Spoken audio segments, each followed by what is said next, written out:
Assalamualaikum warahmatullahi wabarakatuh. Saya Nisrina Khaila Fatia, kelas 11 IPA 5 ingin mempresentasikan materi tentang sistem egresi, yaitu diabetes insipidus. Untuk yang pertama ada pengertian. Pengertian penyakit diabetes insipidus adalah meningkatnya produksi urin seseorang yang disebabkan oleh produksi hormon ADH atau antidiuretik hormon yang menurun atau gangguan pada reseptor hormon. Penyakit diabetes insipidus biasanya ditandai dengan selalu merasa haus dan sering buang air kecil dalam jumlah yang banyak. 2. Penyebab diabetes insipidus.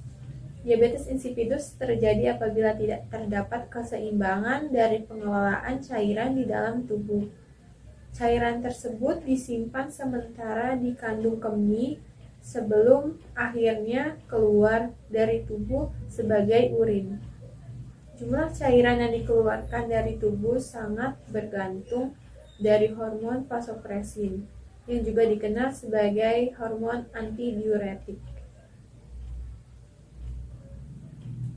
Pada diabetes insipidus terdapat penurunan produksi dari hormon vasopresin. Kondisi ini menyebabkan ginjal tidak dapat menahan air di dalam tubuh. Sebagai akibatnya, terjadi peningkatan dari produksi urin yang keluar.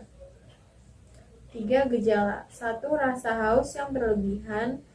2. Pengeluaran urin yang jumlahnya sangat banyak. 3. Sulit tidur. 4. Sering ngompol, dan lain-lain. 4. Jenis-jenis. 1. Diabetes insipidus sentral. Jenis diabetes ini merupakan bentuk paling umum dari diabetes insipidus dan terjadi ketika otak tidak melepaskan cukup ADH. Diabetes ini disebabkan oleh kerusakan pada kelenjar pituitari atau hipotalamus, bagian otak di dekat kelenjar pituitari.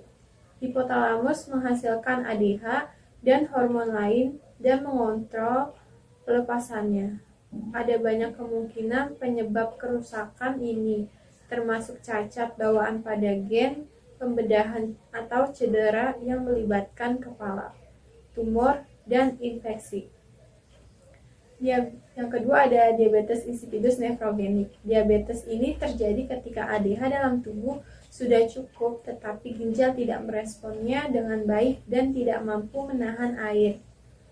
Ini dapat disebabkan oleh reaksi terhadap obat, seringkali litium, tapi juga dapat disebabkan oleh cacat pada gen, tingkat kalsium yang tinggi dalam darah, atau penyakit ginjal. Yang ketiga, diabetes insipidus dipsogenik. Berbeda dengan jenis lainnya, diabetes insipidus dipsogenik tidak berhubungan dengan ADH dan disebabkan oleh minum terlalu banyak cairan. Itu terjadi ketika mekanisme yang membuat seseorang merasa haus rusak, sehingga orang tersebut merasa haus meski cairan tidak dibutuhkan. Ini dapat disebabkan oleh kerusakan pada hipotalamus atau oleh penyakit mental. Yang keempat, diabetes insipidus gestasional. Gestasional diabetes insipidus mempengaruhi wanita hamil.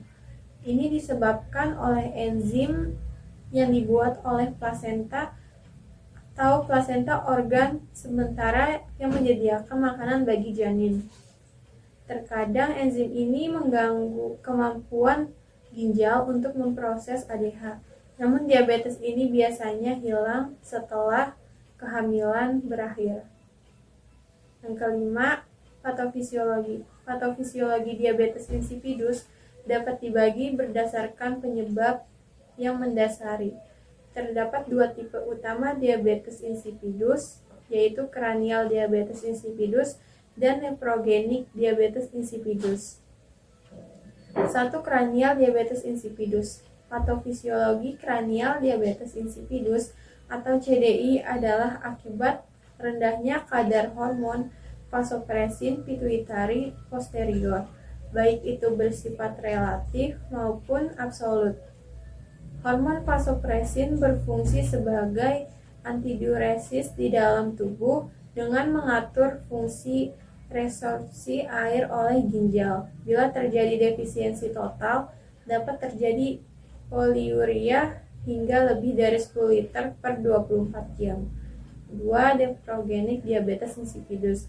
Nephrogenic diabetes insipidus atau NDI adalah penyakit yang diakibatkan oleh ketidakmampuan ginjal untuk mengonsentrasikan urin karena terjadi resistensi terhadap vasopresin.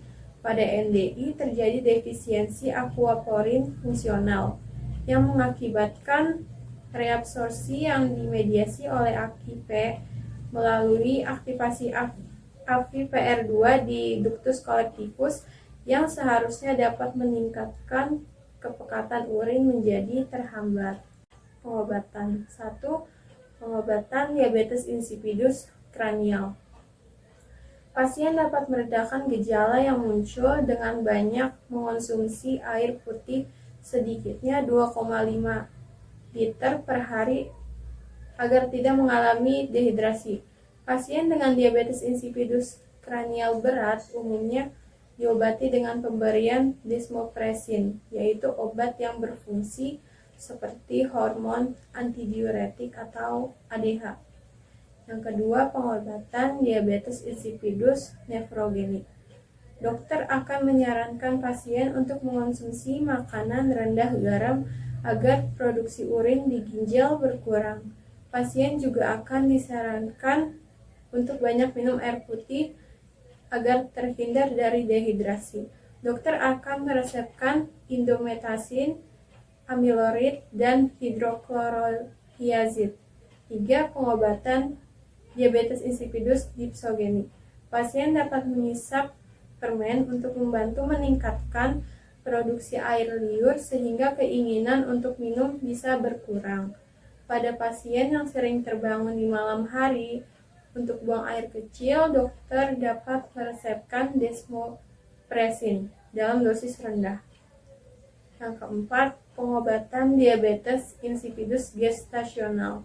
Pada pasien diabetes insipidus gestasional, dokter akan memberikan desmopresin selama masa kehamilan.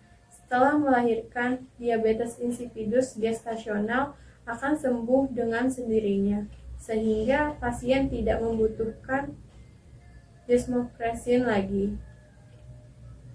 Pada bagian akhir ada pertanyaan dari Bapak Malik. Untuk pertanyaannya yaitu, jelaskan secara patofisiologis bagaimana hormon ADH atau vasopresin dapat terhadap kerjanya pada penderita diabetes insipidus. Jawabannya yaitu hormon antidiuretik atau ADH adalah suatu hormon yang membantu ginjal menjaga keseimbangan cairan dan garam di dalam tubuh. Hormon ADH menjaga kestabilan kadar air di dalam darah dengan cara mengatur laju reabsorpsi air di tubulus contractus proksimal ginjal. Kadar ADH yang tinggi akan meningkatkan penyerapan kembali air dari tubulus ginjal. Sekian presentasi dari saya. Mohon maaf apabila ada kesalahan kata. Terima kasih. Wassalamualaikum warahmatullahi wabarakatuh.